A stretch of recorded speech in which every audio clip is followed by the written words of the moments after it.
my friends, and as we are embarking on a new year, the year 5775, it strikes me that perhaps we can consider that what Rosh HaShana and Yom Kippur are trying to convey to us as far as one universal message is the message of memory.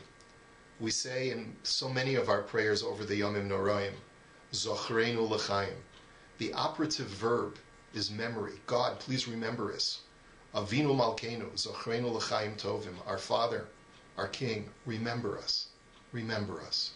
And we are also called upon to remember Hashem with the power of the shofar, Zichronos, that we are supposed to remember Hashem and cause God to remember us.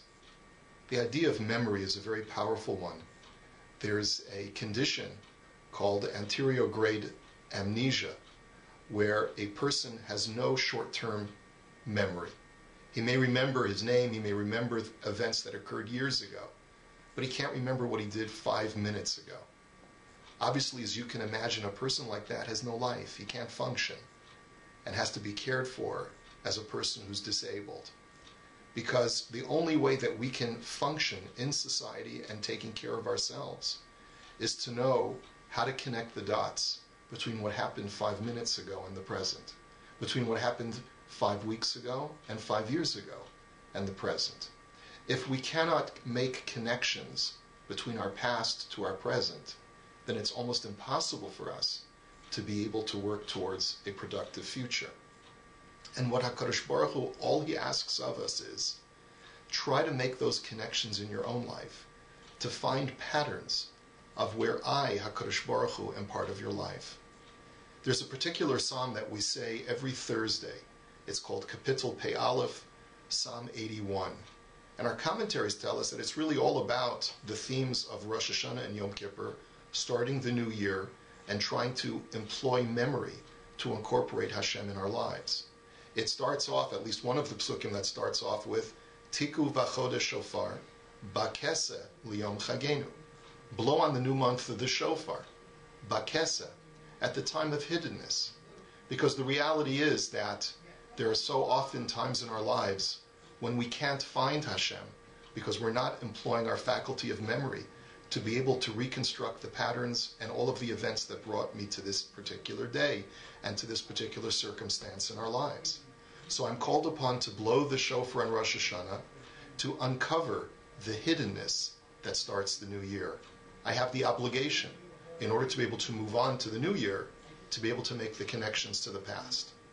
And then the next pasuk is, Ki chok li Yisrael hu, mishpat le'elokei Yaakov. Because it is a statute for Israel, a law for the God of Jacob. Why do we only mention that God is the God of Yaakov in this pasuk and not the God of Avram and Yitzchak? Because Yaakov was the only one of our patriarchs who wrestled with an angel. What was the task of that angel? It was to cause Yaakov to forget his special connection and special bond with Hashem. And how do we know that? It's because where did the angel touch Yaakov? On his gid hanasheh, the sciatic nerve. The word hanasheh means that part of the body which causes man to forget. If there's one weakness which the Satan, which the negative forces that are employed by God can find within man, it is man's failure to be able to constantly bring and invoke God into his consciousness and be aware of all of those incidents where Hashem was watching over him and securing him, bringing him to safety, and bringing him to the present moment in his life. And that's why we say we have to learn from Yaakov to cure ourselves from the injury of the Gid HaNasheh, that which makes us forget. And although you can go through the entire kapitel and see so many patterns of the idea that the theme of Rosh HaShana and Yom Kippur is to invoke us and impel us to remember Hashem and to make Hashem more a part of our lives, let me just conclude with this one verse. In Pasuk Yud of that same paragraph it says, Lo yihiyeh v'cha el zar v'lo sishtachaveh le'el nechar. Do not have any foreign gods and do not have any other God other than Hashem. The Kotzker said that the commandment of Lo yihiyeh v'cha el zar, do not have any foreign gods, is not a reference to idolatry. Lo yihiyeh v'cha, he read, kel zar. Do not allow God to be a stranger in your life. Don't be estranged from Hashem. Recognize Him when He comes knocking at your door. See Hashem for whom He is. The being that protects you, the Father in heaven that loves you and is watching over you constantly. If we can somehow connect the dots of our lives, remind ourselves why I'm here, how I got here, and how HaKadosh Baruch Hu has been watching over me every single chapter of my life until the present, then I can productively move into the new year with the idea that Hashem is watching over me, Hashem is looking over my shoulder, and constantly providential in my life, and that certainly will make life more living for the coming year.